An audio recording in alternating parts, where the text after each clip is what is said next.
In the name of the Holy Trinity, one God.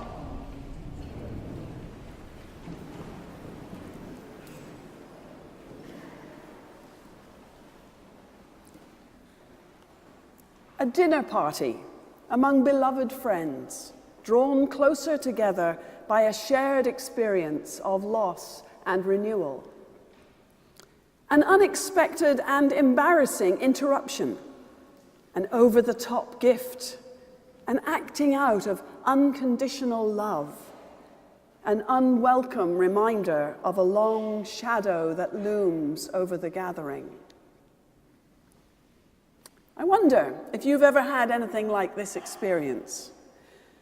Most of us can tell stories of people behaving in eccentric and startling ways at a worship service, from the toddler who shouts out "Amen" into the silence after the Eucharistic prayer, to the intoxicated individual who dances up the aisle and prostrates himself on the chancel steps.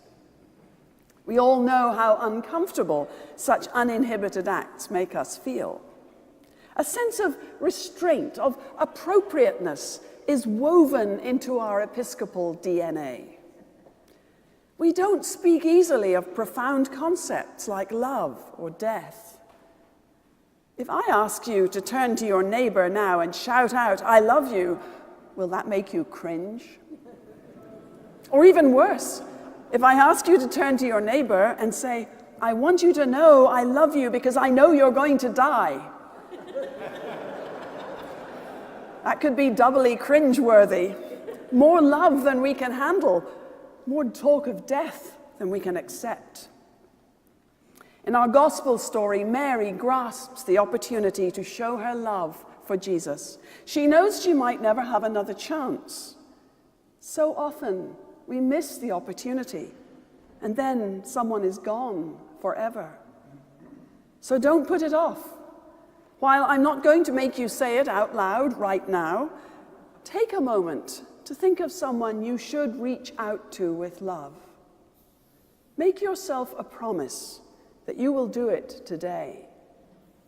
And while you're at it, promise yourself that you will complete one of our funeral planning forms in the near future. Jesus says of Mary's gift, "She bought it that she might keep it for the day of my burial." How often do we talk about our own death? Jesus offers the ultimate in non-anxious communication. We are all going to die, but we think at some level that if we don't talk about it, it won't happen. So when the subject threatens to come up, we deflect. We turn the conversation to more superficial topics. Today's gospel story helps us to prepare for the death and burial of Jesus. It reminds us of the great love that his presence symbolizes. It opens us up to the reenactment of the Passion that we will embrace starting next Sunday. Does something about this story ring a bell? There is an exquisite sense of timing, completely unintentional on my part, around the coincidence of this gospel story with our current congregational conversation about the gift of a new custom-made chancel cross.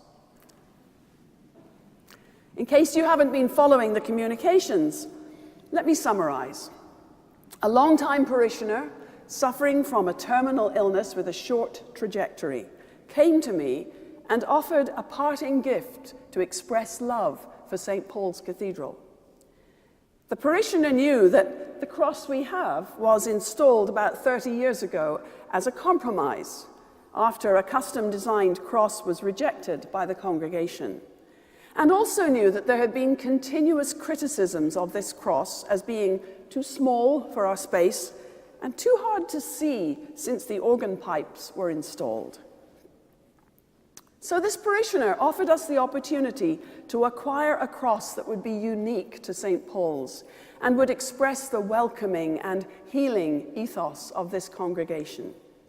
An image of the risen and joyful Christ that proclaims, "This is the table not of the church but of Jesus Christ. It is made ready for those who love him and who want to love him more." The parishioner offered a very generous sum to cover the cost of design and manufacture and requested that we aim to select a design with congregational input by the end of April. The Arts Committee was given the project and Jen Zhao volunteered to manage it. Because of the short timeline, we have had limited success in identifying artists, and therefore we've been able to provide only a relatively narrow range of options up to now. But I do invite you to suggest artists and crosses that you have seen that you think we might look at. Can you hear the gospel in this story? A beautiful, generous, sacrificial gift is offered out of love for Jesus. Jesus receives it with grace. Perhaps you can imagine other voices asking why the money couldn't be used for outreach, or complaining that the gift isn't needed or isn't appropriate. When Mary interrupts the dinner party with this extravagant gift of love, prompted by her sense that death is near, the disciples shy away from that grim reality and focus instead on the stuff of the gift. Judas, representing the disciples, perhaps representing us too, tries to steer the conversation to a question of practicalities instead of acknowledging the fear and grief that they are all experiencing. Jesus is going to die when they reach Jerusalem. They all know it, but nobody wants to talk about it.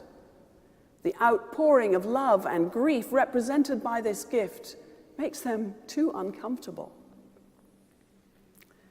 The ironic thing about our own discomfort with these issues is that our Christian faith rests on the reality of a love that exceeds all our understanding and a death that is too horrible to imagine.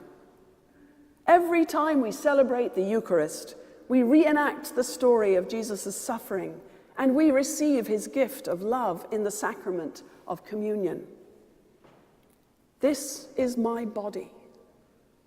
Is there any statement that is more intimate, more redolent of both suffering and love than these words that accompany our acceptance of a gift we didn't ask for and don't deserve? What is the appropriate response to this gift?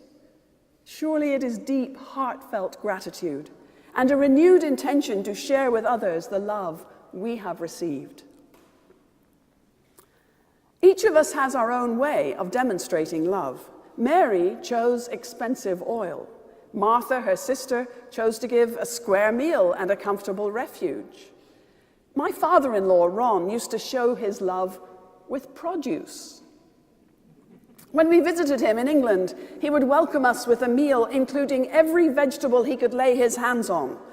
Sometimes there were 7 or 8 on the table.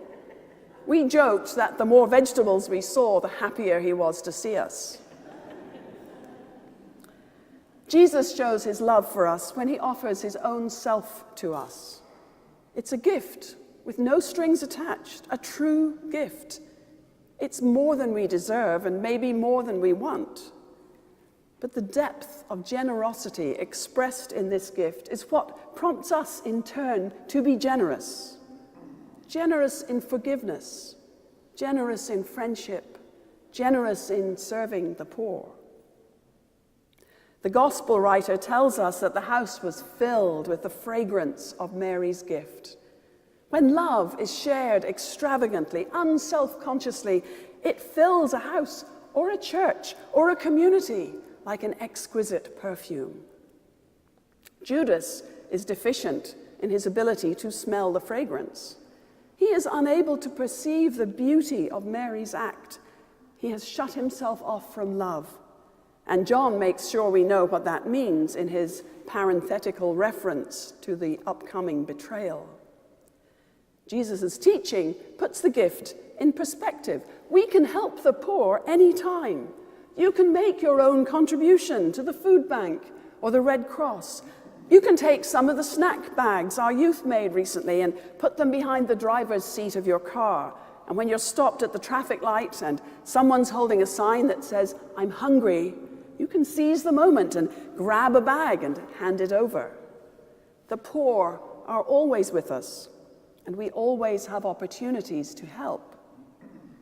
But sometimes we just need to show our love of God generously, extravagantly, even embarrassingly, because only with such gestures can we even come close to honoring the depth of the divine love that we receive every day of our lives. Amen.